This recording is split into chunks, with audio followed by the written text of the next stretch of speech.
The corporate statement landed with all the subtlety of a sledgehammer wrapped in silk. Christine Brown's team diplomatically described recent developments as creative differences with network publicity protocols. Translation for those of us who speak fluent reality TV spin, Christine just told TLC exactly where they could shove their control games, and she's not backing down. Picture the scene unfolding behind closed doors. Phone calls between lawyers, frantic emails from network executives, and two sister wives stars who've apparently had enough of dancing to someone else's tune. Christine Brown and Janelle Brown aren't just pushing back against TLC's demands anymore, they're drawing hard lines in the sand, and season 20 of Sister Wives is hanging in absolute limbo because of it. The financial records and contract negotiations paint a fascinating picture.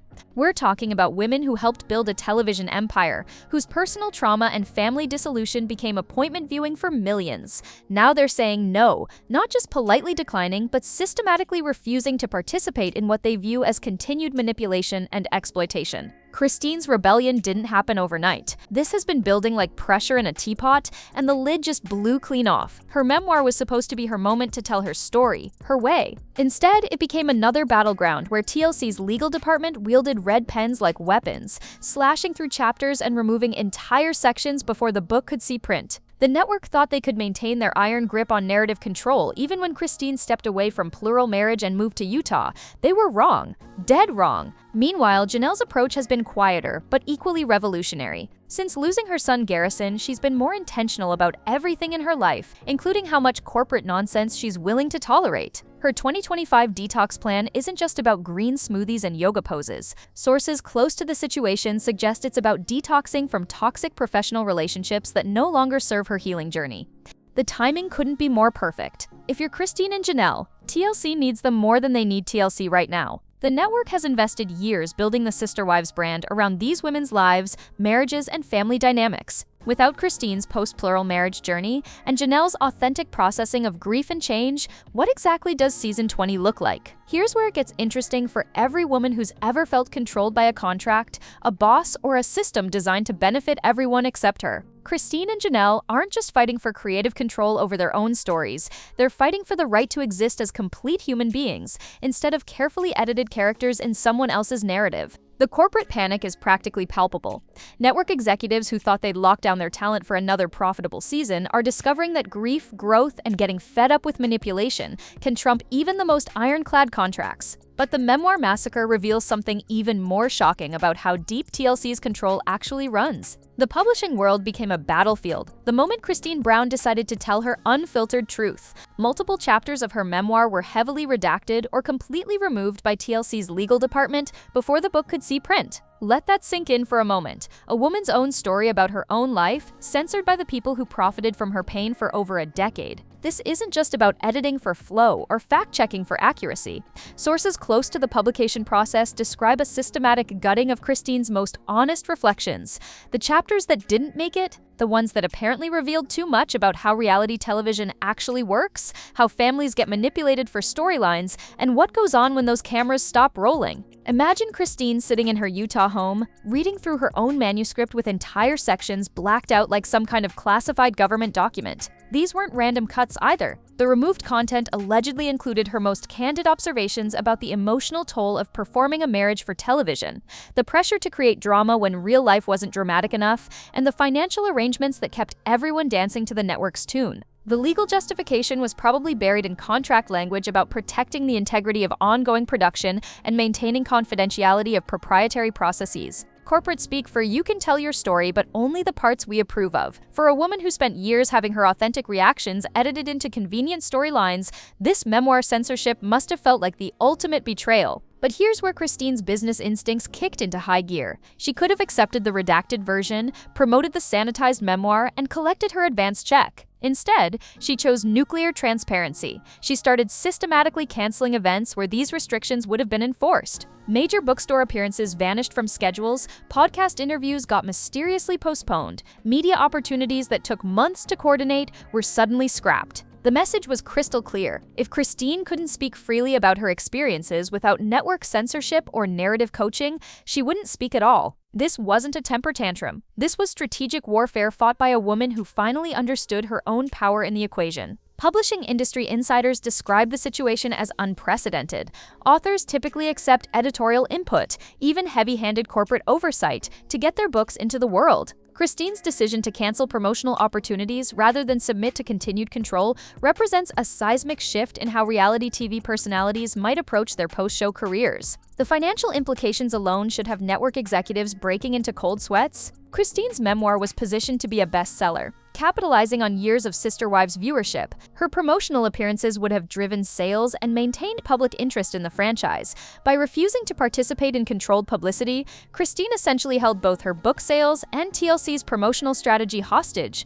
Every woman who's ever had a boss explain why her own experiences needed to be reframed for better understanding knows exactly what Christine was fighting against: the patronizing assumption that she couldn't be trusted to tell her own story without supervision, the corporate conviction that her truth needed improvement. The network's response reveals just how deep their control tactics actually run, and Christine's systematic cancellation campaign was about to expose something even bigger. Christine Brown turned cancellation into an art form. Not the social media kind of cancellation, but the methodical dismantling of every single promotional opportunity where TLC's puppet strings would have controlled her words. Major bookstore appearances that took months to coordinate? Gone. Podcast interviews with established hosts eager to discuss her memoir? Scrapped. Media opportunities that could have launched her book to bestseller status? Systematically abandoned. This wasn't impulsive decision-making or diva behavior. This was a calculated campaign by a woman who recognized that participating in restricted promotional events would be participating in her own continued exploitation. Christine's team describes it as her refusal to engage in another layer of manipulation and control. Every canceled appearance was a strategic move in a larger chess game.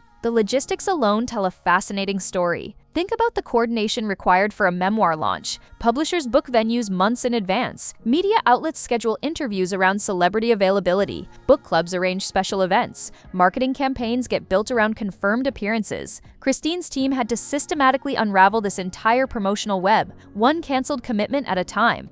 The ripple effects were immediate and expensive. Publishers don't just lose promotional opportunities when authors cancel appearances. They lose the financial investment in coordinating those events, the marketing momentum built around confirmed dates, and the credibility that comes from reliable talent participation. Christine's cancellation campaign essentially held her own book's success hostage to make a point about creative freedom. But here's where her business instincts proved brilliant. Instead of quietly submitting to network-approved talking points, Christine made the cancellations themselves part of the story. Industry observers started asking why a reality TV star would sabotage her own memoir launch. The answer revealed more about TLC's control tactics than any approved interview could have accomplished. Sources close to the situation describe Christine's mood during this period as surprisingly calm and determined. This wasn't emotional decision-making, driven by anger or frustration. This was a woman who had finally calculated the true cost of corporate compliance and decided she was done paying it. Every canceled event represented another instance where she chose authenticity over profit, creative control over career advancement. The book industry rarely sees this kind of author rebellion. Writers typically accept editorial oversight, promotional restrictions, and corporate narrative control as necessary evils for getting their stories into the world. Christine's willingness to tank her own promotional campaign rather than submit to continued censorship sent shockwaves through publishing circles. The message to TLC was unmistakable. You can control the television show, but you cannot control how I choose to discuss my own life experiences in other media. The network found itself in the unprecedented position of watching one of their key personalities actively sabotage promotional opportunities rather than accept their terms. Meanwhile, Christine's social media following watched this rebellion play out in real time. Her posts became more direct, her tone more defiant. Women who had followed her journey from plural wife to independent woman saw her refusing to be managed, controlled, or sanitized for public consumption.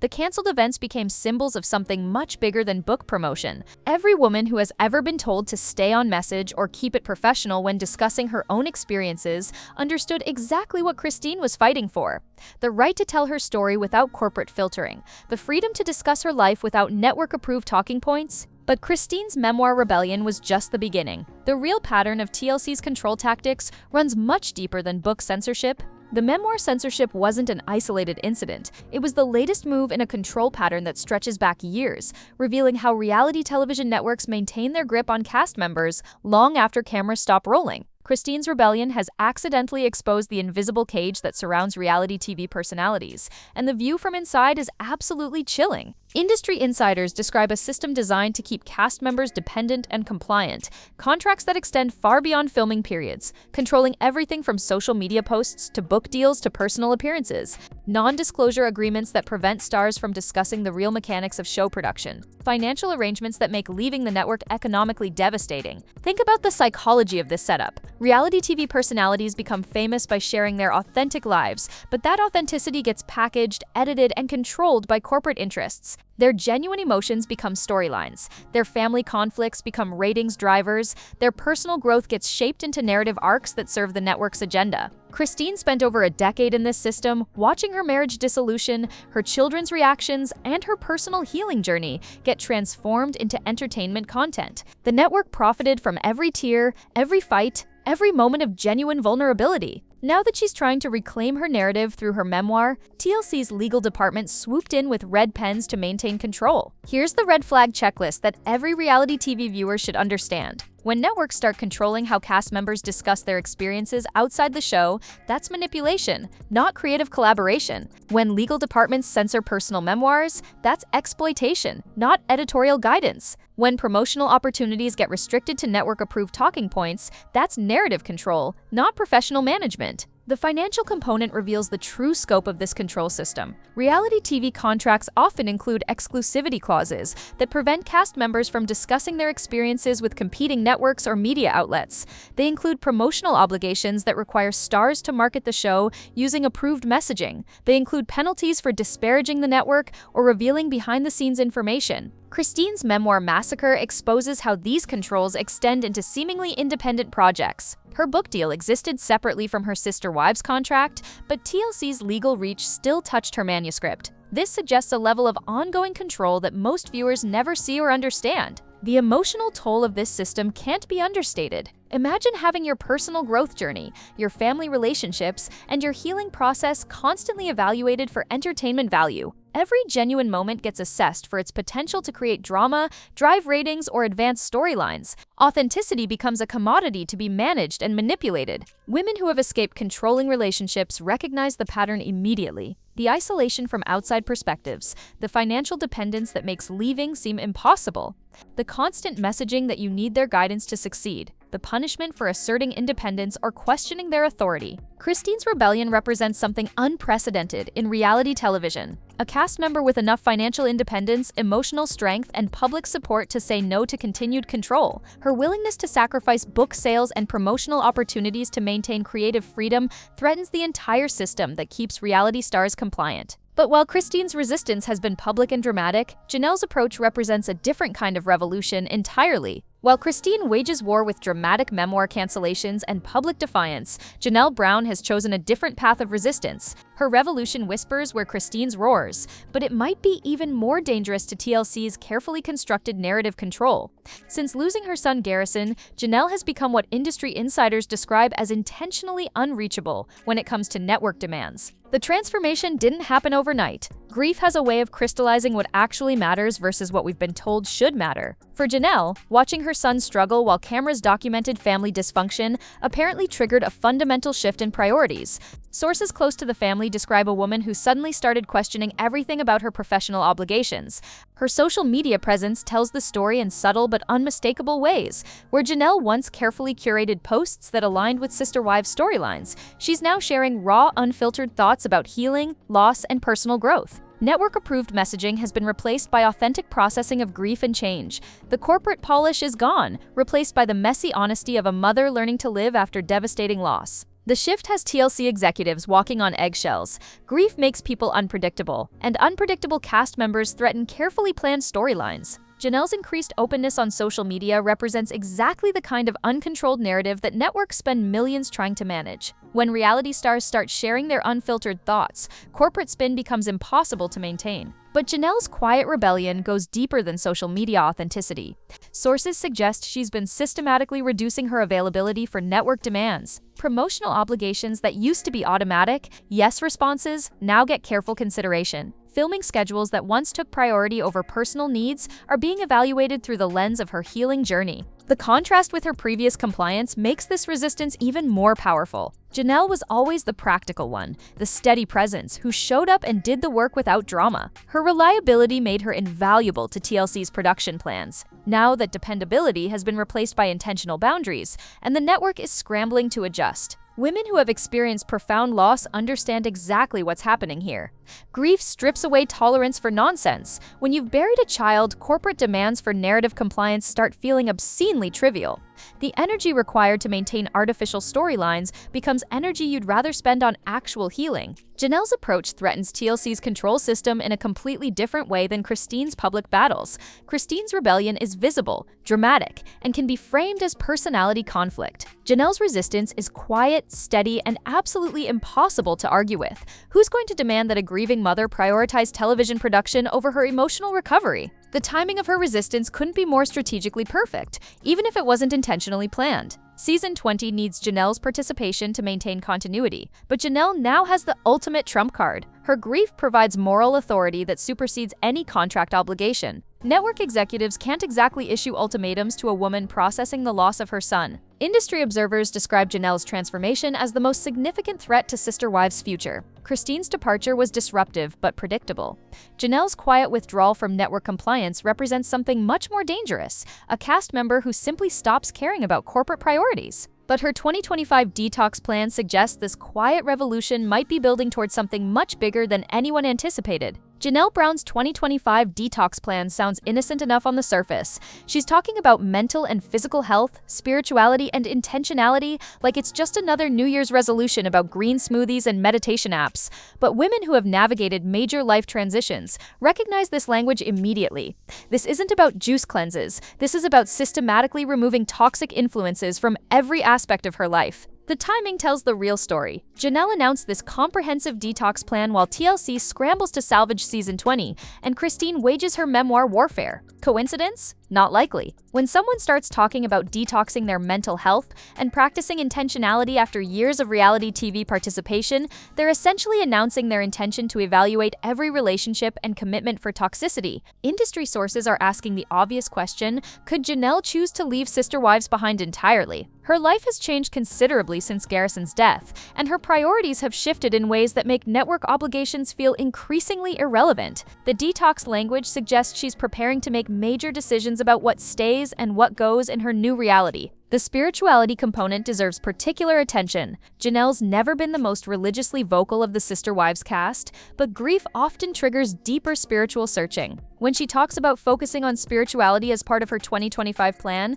she might be signaling a return to values that prioritize authenticity over entertainment, healing over ratings. But it's the intentionality piece that should have TLC executives losing sleep. Intentionality means making conscious choices about how to spend time, energy, and emotional resources. It means evaluating every commitment through the lens of personal values and long-term well-being. It means asking hard questions about whether professional obligations serve your actual life goals. For a woman who spent over a decade having her family dynamics dissected for public consumption, practicing intentionality could lead to some uncomfortable realizations. Does participating in reality TV serve her healing journey? Do network promotional obligations support her mental health goals? Does continued involvement in Sister Wives align with her spiritual growth? The detox framework gives Janelle perfect cover for whatever decisions she makes. If she chooses to reduce her show participation, it's part of her mental health detox. If she starts declining promotional obligations, it's about practicing intentionality. If she eventually walks away from the franchise entirely,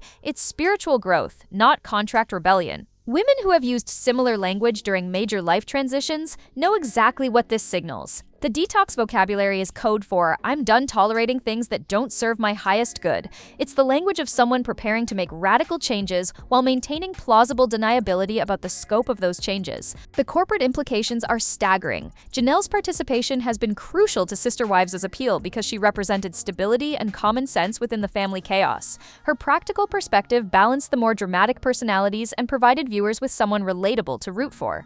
Losing her participation would fundamentally alter the show's dynamic. But Janelle's detox announcement also creates legal complications for TLC. How do you enforce contract obligations against someone who frames non-compliance as necessary for their mental health recovery? How do you demand promotional participation from someone whose grief counselor might recommend reducing public exposure? The genius of Janelle's approach lies in its unassailable moral authority. Christine's rebellion can be framed as diva behavior or contract disputes. Janelle's detox plan positions any resistance to network demands as necessary self-care following devastating loss. It's practically bulletproof from a public relations standpoint. Industry observers suggest this detox plan represents the most sophisticated form of reality TV resistance they've ever witnessed. Janelle has essentially created a framework for saying no to anything that doesn't serve her healing, while maintaining complete moral high ground. Meanwhile, TLC finds itself caught between two impossible situations as Season 20 hangs in absolute limbo.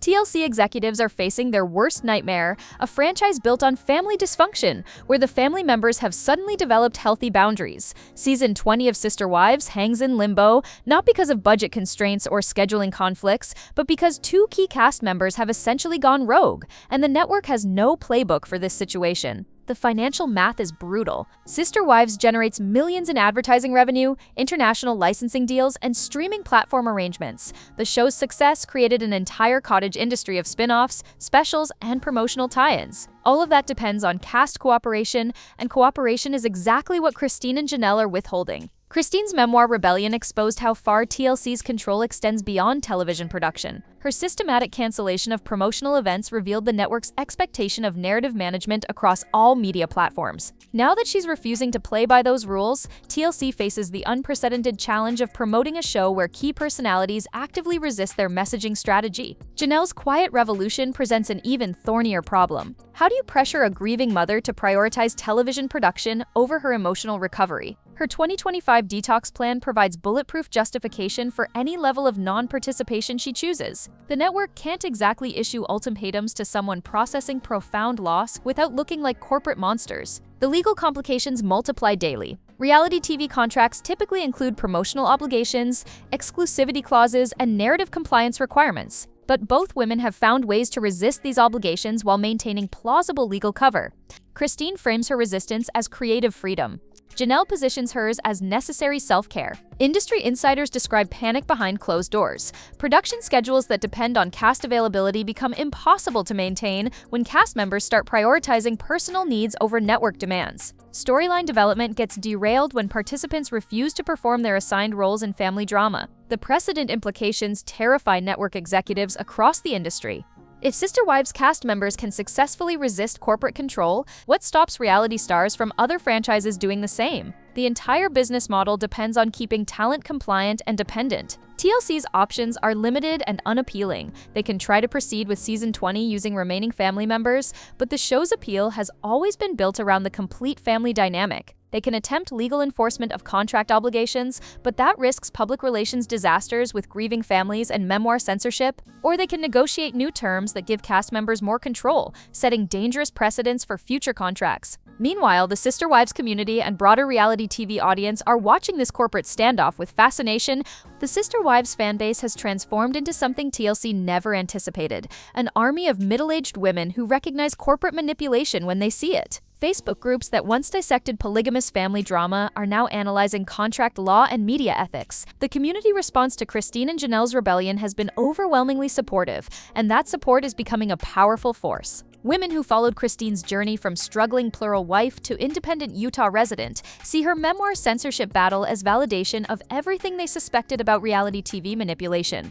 Her refusal to submit to continued narrative control resonates with viewers who spent years watching her authentic emotions get packaged into storylines. The community gets it. Christine is fighting for the right to own her own story. Janelle's quiet resistance strikes an even deeper chord.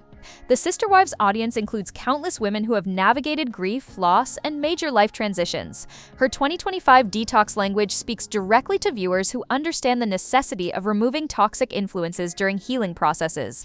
Comment sections overflow with messages like, "Janelle deserves peace," and "She doesn't owe TLC anything after what she's been through." The support extends beyond social media cheerleading into concrete action. Christine's memoir sales have remained strong despite her canceled promotional tour, suggesting fans are seeking out her uncensored story regardless of network cooperation. Online discussions focus on supporting the women's independence rather than demanding their return to television. Reality TV forums have become impromptu education centers about caste rights and corporate control. Viewers are sharing information about how networks manipulate storylines, control participant narratives, and maintain financial dependence. The conversation has evolved from entertainment gossip to media literacy activism. The community response represents TLC's greatest fear, an audience that becomes more interested in supporting cast members than consuming network content. When viewers start prioritizing the well-being of reality stars over the continuation of their shows, the entire business model gets threatened. Industry observers describe this fan reaction as unprecedented. Reality TV audiences typically demand content regardless of production circumstances. The Sister Wives community's willingness to support Christine and Janelle's resistance over their own entertainment preferences signals a fundamental shift in viewer priorities. The movement has attracted attention from other reality TV fanbases facing similar concerns about caste exploitation. Christine and Janelle's rebellion is becoming a symbol of something much larger than Sister Wives drama. This community support provides crucial leverage as the standoff escalates into broader conversations about reality TV ethics